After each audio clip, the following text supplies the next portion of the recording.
नमस्कार, शंखनाद न्यूज चॅनलच्या बातमीपत्रात आपल्या सगळ्यांचं स्वागत आहे। सुरुवातीला पाहणार आहोत मुख्य बातम्या। अंबाझरी स्थित नागपूर सुधार प्रन्यासच्या स्विमिंग पूलमध्ये बुडून एका तरुणाचा मृत्यू झाल्याची धक्कादायक घटना मंगळवारी रात्री पुढे आली। मृतक तरुण 36 वर्षीय कुणाल किशोर सालपेकर असून तो IT प्राध्यापक होता। विशेष म्हणजे या दिवशीच हनुमान जयंती असल्याने शहरभर जल्लोषाचं वातावरण होतं। मात्र त्याच वेळी स्विमिंग पूल परिसरात घडलेल्या या घटनेने परिसरात प्रचंड खळबळ निर्माण झाली। सूत्रांच्या मते कुणाल मागील 2 महिन्यांपासून रात्री 8:30 ते 9:30च्या बॅचमध्ये स्विमिंग शिकायला जायचा। त्याला चांगलं पोहणं देखील जमलं होतं। दररोज त्याच्यासोबत घरचा एक सदस्य तरी उपस्थित राहायचा। मात्र मंगळवारच्या रात्री तो एकटाच आला आणि त्याने स्विमिंग पूलमध्ये उडी घेतली। हा स्विमिंग पूल 7.5 फूट खोलीचा असल्याने येथे फक्त एक्सपर्ट झालेल्या स्विमरलाच पोहण्याची परवानगी आहे।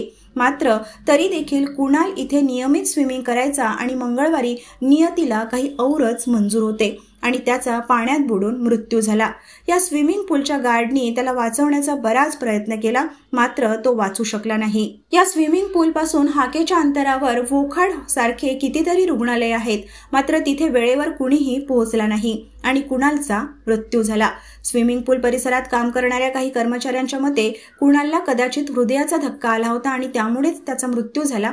काही लोकांच्या मते हा स्विमिंग पूल आता NITने टेंडर स्वरूपात भाडे तत्वावर चालवण्यास दिला आणि या पूलमध्ये गरजेपेक्षा जास्त संख्येने लोकांना स्विमिंगसाठी परवानगी दिली, त्यामुळेच कदाचित ही घटना घडली असावी। एकंदरीतच या घटनेमुळे NITच्या जलतरण तलावाच्या कार्यपद्धतीवर प्रश्नचिन्ह निर्माण होत आहे।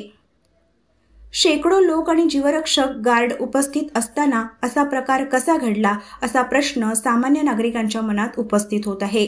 बजाजनगर पोलिसांनी या घटनेत अकस्मात मृत्यूची नोंद केली आहे। कॅमेरामन प्रवीणसह सनी भोंगाडे, शंखनाद न्यूज, नागपूर।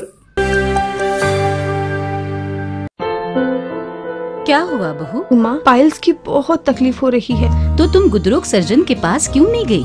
देखो, जैसे हार्ट के लिए हार्ट स्पेशलिस्ट, ब्रेन के लिए ब्रेन स्पेशलिस्ट, तो पाइल्स के लिए पाइल्स स्पेशलिस्ट क्यों नहीं? स्त्री हो या पुरुष, टॉयलेट में तकलीफ केवल पाइल्स ही नहीं और भी कई प्रकार के गुदरोग तथा कैंसर भी हो सकता है। इसीलिए इसकी प्रत्यक्ष जांच जरूरी है। ठीक है माँ, पर जांच के लिए हम जाएंगे कहाँ? वही काले आयुर्वेदिक पाइल्स हॉस्पिटल में। लेकिन माँ, प्रेगनेंसी में पाइल्स की दवाइयाँ?